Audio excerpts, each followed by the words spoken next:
नमस्कार. Shri cooking recipe मध्ये तुमचं सर्वांचं स्वागत आहे. आज आपण बनवणार आहोत उपीट बनवणार आहोत. चला आता पाहूया. तर उपमा बनवण्यासाठी इथे 1 वाटी रवा घेतलाय, बारीक रवा घेतलाय. तर हा रवा करताना किंवा खाताना असं घास अडकल्यासारखं होत नाही, व्यवस्थित मऊसर असा उपमा बनतो याचा. तर हा रवा आपल्याला मस्त असं भाजून घ्यायचा आहे लाल होईपर्यंत आणि स्लो गॅसवर व्यवस्थित भाजून घ्यायचा आहे. आता रवा भाजीपर्यंत इकडे आपण बाकीची तयारी करून घेऊ.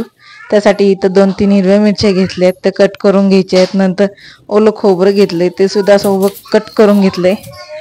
त्यानंतर एक कांदा घेतलाय, तो सुद्धा असं बारीक चिरून घ्यायचा आहे आपल्याला. तुम्ही इथं तुमच्या आवडीनुसार भाज्या वापरू शकता. तर बघा रवा सुद्धा इथं भाजत आला आहे.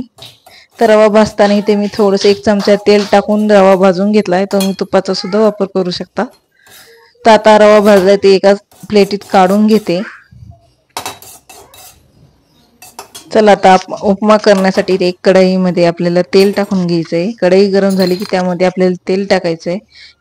2 ते 2.5 चमचे तेल टाकून घ्यायचंय आणि तेल आपल्याला चांगलं गरम करून घ्यायचंय.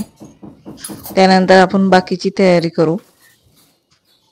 तर बघा तेल चांगलं गरम झालंय. आता यामध्ये 1 चमचा मोहरी, 1 चमचा जिरे टाकून चांगली तडतडून द्यायची. एक चांगल्या प्रकारे गरम होऊन द्यायचे.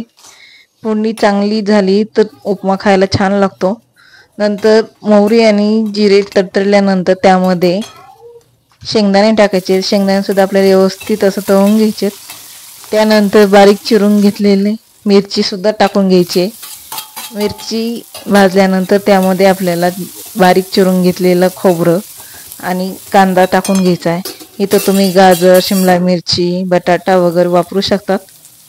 त्यानंतर कांदा थोडासा परतल्यानंतर त्यामध्ये 1 चमचा हळद टाकून घ्यायची आणि जो आपण रवा भाजून घेतलाय तो टाकून घ्यायचा आहे आणि सर्व व्यवस्थित आपल्याला परतून घ्यायचं आहे की सर्व मिक्स होईल. आता इथे आपल्याला एका साईडला पाणी गरम करून घ्यायचंय. तर इथे आता मी चवीनुसार मीठ टाकून घेणार आहे. तुम्ही तुमच्या आवडीनुसार इथं मिठाचा वापर करा. तर आता हे सर्व मीठ टाकल्यानंतर मिक्स करून घ्यायचंय. हे तेलात रवा किंवा हे सर्व तेलात परतल्यामुळे टेस्ट खूप छान होते किंवा उपीट खूप छान लागते खायला.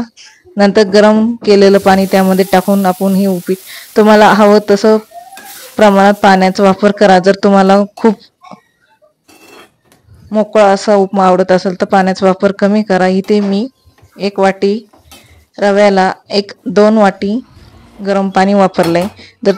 जर मोकळा उपमा करायचा असेल तर तुम्ही इथे जवळ 1 वाटी रव्याला 1 वाटी पाणी वापरू शकता. तर इथं उपमा रेडी झालाय. तर आता इथे मी सर्व करते, प्लेट लावून घेते. तर बघा मस्त मऊसूर असा उपमा तयार होतो. जर तुम्हाला मोकळा उपमा खायचा आवडत असेल तर इथे तुम्ही जाड रवा वापरू शकता. जाड रव्याचा उपमा मोकळा होतो. पण इथे घरात लहान मुले असतात किंवा वयस्कर माणसं असतात त्यांच्यासाठी बारीक रव्याचा उपमा खूप चांगला आहे. खायला सुद्धा त्रास होत नाही, सहज पचल्या जातो. तर बघा आता इथे उपम्यावर मी थोडंसं ओलं असं खोबऱ्याचं कीस टाकून घेतलाय. तर तुम्हाला ही रेसिपी कशी वाटली कमेंट करून सांगा. व्हिडिओला लाईक आणि शेअर करा. चॅनलला सबस्क्राईब करा. मस्त असं मऊसूर उपमा तयार झालाय. थँक्यू. Bye bye.